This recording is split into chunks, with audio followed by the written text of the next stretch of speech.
Hey everyone, and thank you so much for checking out my Business Mastermind meeting resource. This is part of the Real Business Project kind of collective resources that I'm putting together, which helps students start a business. So they come up with an idea and they turn it into reality in about like 1 to 2 months. I typically do about 6 weeks with my students, and we finish off with a business fair at the end where they show off everything they've done to the public. This resource is something that I use along the way, and a business mastermind. So a mastermind is just a meeting with a group of people who are there to support one another and help each other achieve their goals. So you can think of it as an achievement meeting, a success group, a collaboration group. Like there's a bunch of names for what people call these things. In businesses, you typically hear mastermind thrown around a lot. And what we want to do is we want to encourage our students to support one another through this process and to start getting used to the idea of building a network, having a group of people who are there to support you and you are there to support them.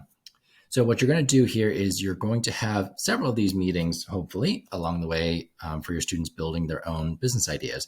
And you can do it if they're just doing an idea, but you can really accelerate the pathway to kind of getting them off the paper and into a real life business if you are doing this as part of a real business project. You're going to have the students meet. I usually put them in a circle. So it could be an entire class. You can break them up into smaller groups, especially if you have another adult to help you kind of moderate the conversation. But each student gets a copy of this document in front of you right now. They fill out their name, the business name, and they're just going to record notes about the other businesses as they present. So every business is going to present. They're going to talk about, it depends on the meeting, but say the first meeting, it might be, what's your business idea? What are you thinking of doing? What are you working on right now? What challenges are you facing? What questions do you have? And then the rest of the group gets a chance to kind of ask more questions for clarification, ask them if they've thought about certain things, volunteer ideas or resources that they know are available. And everyone is trying to build up each other's businesses. There's no competition. Everyone can be successful, and we want everyone to be successful. And then the second page, the only thing different about it is that there's a space for students to record ideas for their own business. So after they present, they might get some feedback. Let's write it down. As you hear other businesses present, you might be like, oh, wow, that's a really good idea. I should do that too. And write it down. And at the end, you're going to set 3 goals that you're going to aim to achieve over the coming 2 weeks. And so a little bit of goal setting going on in here as well.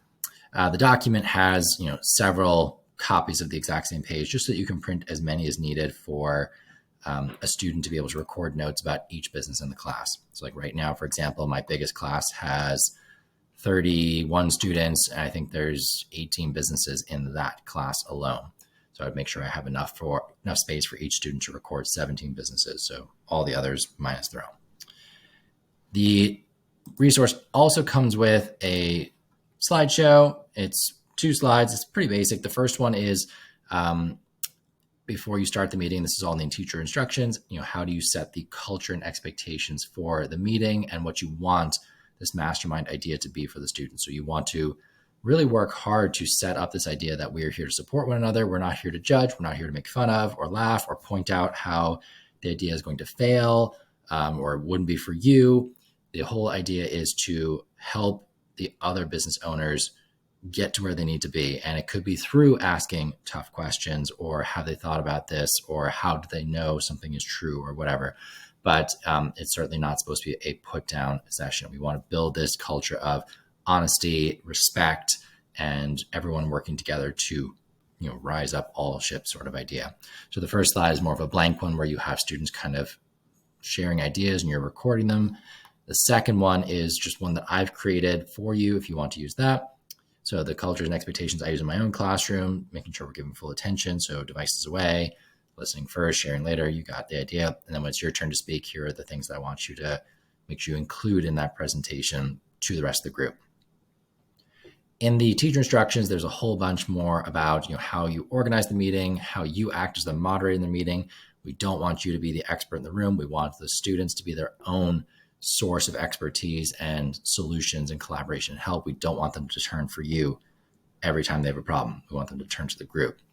So if you have any questions about it, please do send me an email. I'd love to hear about how your meetings go if you do have them. And you can reach me at thevieducator@gmail.com. Thanks so much.